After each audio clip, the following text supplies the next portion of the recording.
Morning friends, मैं Srivastava sir 12 भूगोल का 5वां अध्याय प्राथमिक क्रियाएं जो आप लोगों को पढ़ाया गया था उसमें कुछ टॉपिक छूट गए थे, वह आज बताने जा रहा हूँ। उसमें एक है खनन। खनन को इंग्लिश में माइनिंग कहते हैं। ये जानिए खनन क्या होता है। खनन का अर्थ होता है खुदाई करना या खोदना। खनन का मतलब होता है खुदाई करना या खोदना। पृथ्वी के गर्भ से धातुओं, अयस्कों, खनिजों को बाहर निकालना ही खनन कहलाता है।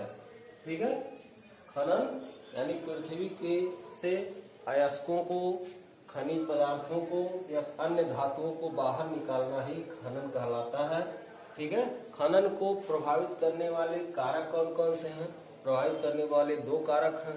पहला है भौतिक कारक, दूसरा है आर्थिक कारक। पहला भौतिक कारक, दूसरा आर्थिक कारक। भौतिक कारक किसको कहते हैं?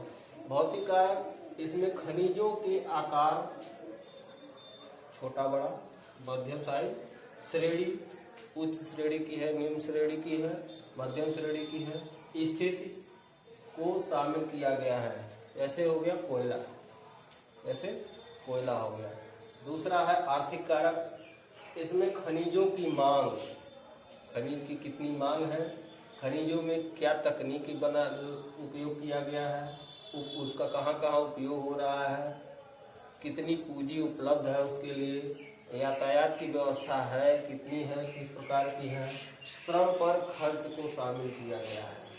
यानी आर्थिक कारक वो है, इसमें खनिज की मांग, तकनीक, उपयोग, उपलब्ध पूंजी, यातायात, श्रम पर खर्च को शामिल किया गया है।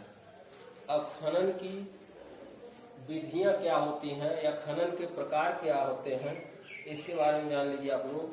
खनन 2 प्रकार के होते हैं या इसकी 2 विधियां होती हैं। पहला है धरातलीय खनन और दूसरा है भूमिगत खनन। धरातलीय खनन किसे कहते हैं? केवल धरातल पर ऊपर जो किया जाता है उसे धरातलीय खनन कहते हैं या उसको विवृत खनन भी कहते हैं। ठीक है, यह खनन का सबसे आसान तरीका होता है। इसकी खनन का धरातलीय खनन जो है सबसे आसान होता है। इस खनन में उत्पादन बहुत जल्दी या शीघ्र हो जाता है। जैसे बालू का खनन आप लोग देखे होंगे, जानते होंगे, ऊपर से कर लिया जाता है। ठीक है, धरातलीय खनन अपेक्षाकृत बहुत सुरक्षित होता है। यह जो है इसकी विशेषता भी हो गई, धरातलीय खनन की विशेषता हो गई। भूमिगत खनन या धरातल के नीचे गहराई तक, बहुत नीचे तथा बहुत गहराई तक की जाती है। इसको कूप की खनन भी कहते हैं। इसको कूप की खनन भी कहते हैं। इसकी क्या विशेषता है?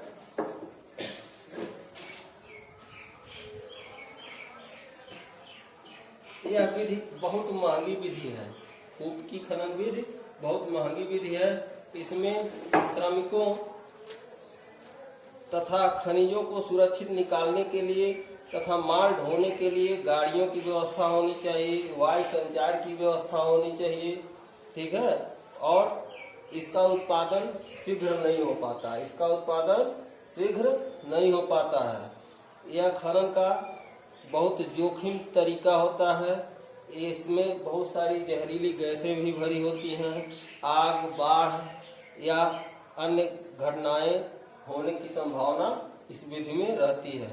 ठीक है, तो किस विधि में? भूमिगत खनन विधि में। इसको कूप की खनन भी कहते हैं। आगे आता है खनिजों की खोज की अवस्थाएं। खनिजों की खोज की अवस्थाएं कितनी है? तो बहुत सारी अवस्थाएं हैं, लेकिन इनमें 3 अवस्थाओं को मुख्य जो है उनको बता रहा है। जैसे ताम्र युग हो गया, कांस्य युग हो गया, लौह युग हो गया। ताम्र युग में तांबे की खोज की गई थी, कांस्य युग में कांसा की खोज की गई थी, लौह युग में लोहे की खोज की गई थी। एक प्रश्न बनता है, प्राचीन काल में खनिजों का उपयोग क्यों किया जाता था? प्राचीन काल में खनिजों का उपयोग क्यों किया जाता था? तो प्राचीन काल में खनिजों का उपयोग औजार बनाने, बर्तन बनाने तथा हथियार बनाने के लिए किया जाता था। ठीक है, ठीक है। इसमें अगला चैप्टर, अगला टॉपिक कृषि, इसको हम अगले वीडियो के माध्यम से आप लोगों को प्रोवाइड करेंगे। धन्यवाद।